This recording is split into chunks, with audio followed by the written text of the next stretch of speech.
Now, presenting the third iteration of the 2025 budget in Parliament yesterday, Minister of Finance Enoch Godongwana said that the latest budget is a reflection of the difficult trade-offs needed to balance fiscal sustainability while simultaneously addressing developmental goals.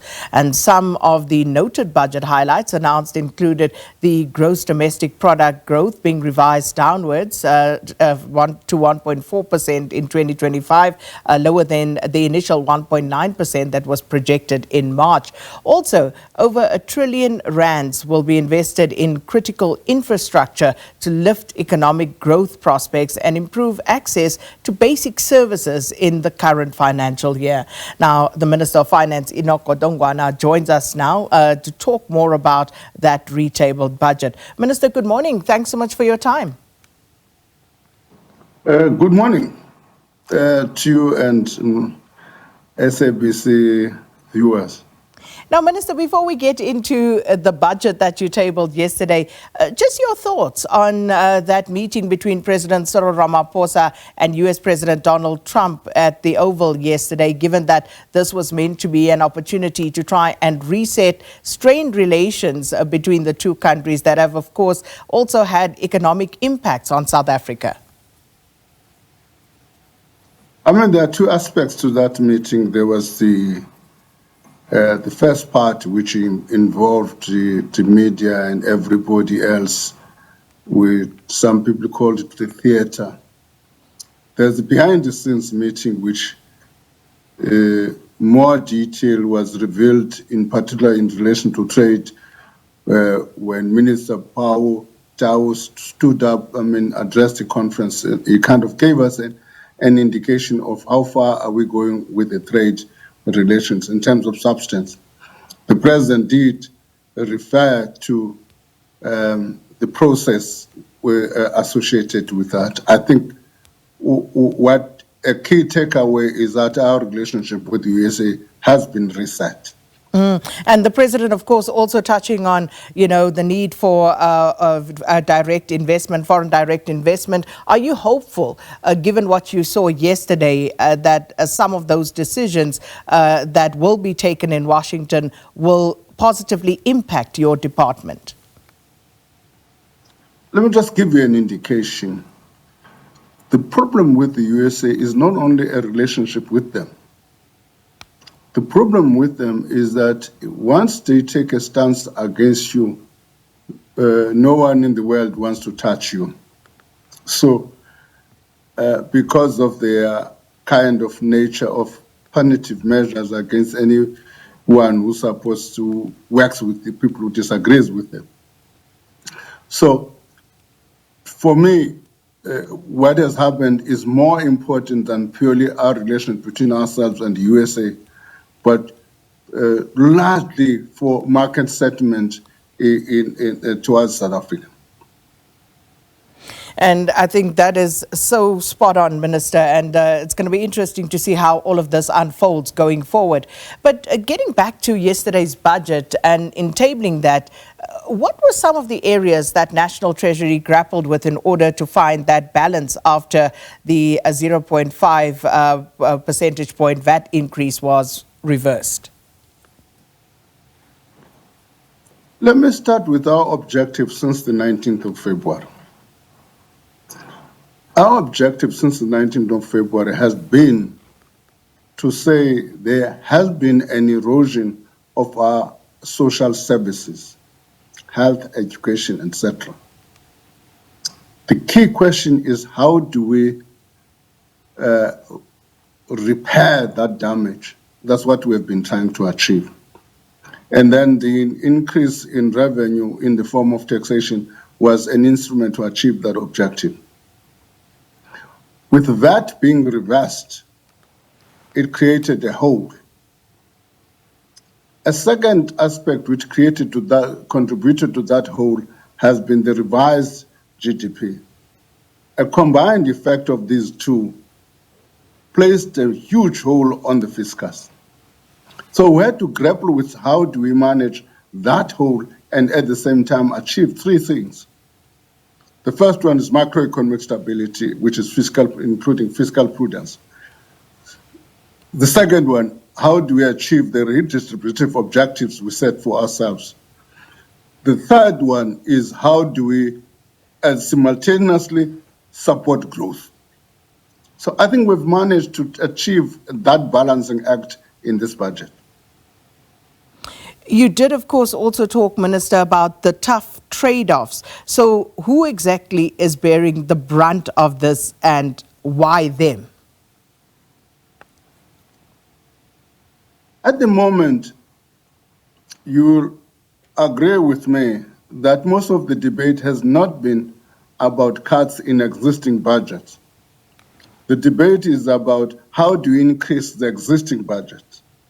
So to the extent that there has been a reduction, there's been a reduction in the increase than in cutting budget. In other words, if I was going to increase your vote by 100 rand, I'll probably increase it now by 53 rand, for example. But there's still an increase. I'm just giving you the nature of how the budget is constructed. Now, Minister, you also mentioned growth and equal growth.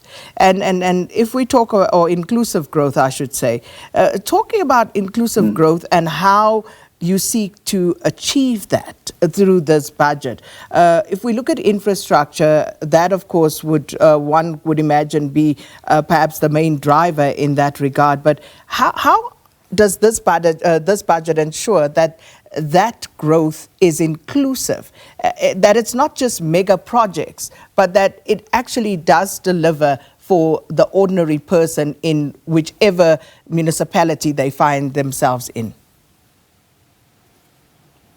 First and foremost, infrastructure is but one element. One of the things we're doing is to provide income support to the vulnerable in South Africa. What are the instruments we've deployed to achieve that objective? The first one is increase in social trust, which is more than inflation. Secondly, is to provide support for what is called basic services in municipalities. At the moment, each poor households is get about 610,000 rand, 610 every month to subsidize your electricity and so on. I can go on and on and on.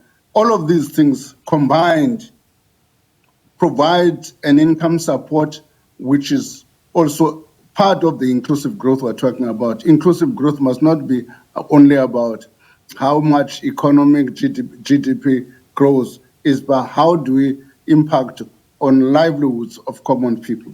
So combined, all of these things have got that impact. And then once this money is then distributed and we get these projects running, I think one of the bugbears for South Africans, Minister, is, of course, corruption, maladministration. And what sort of mechanisms are you going to build in to make sure that there is not just a reduction, but that the government really gets on top of these things?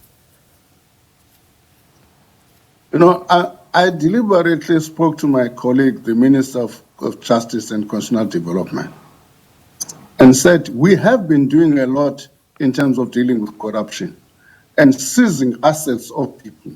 Can you give me an indication how much we've done to that? Because I've got the figures in the bank, but I wanted her to confirm as well. That's what we've done in lifting those measures which we've said, how much have we recovered from corruption.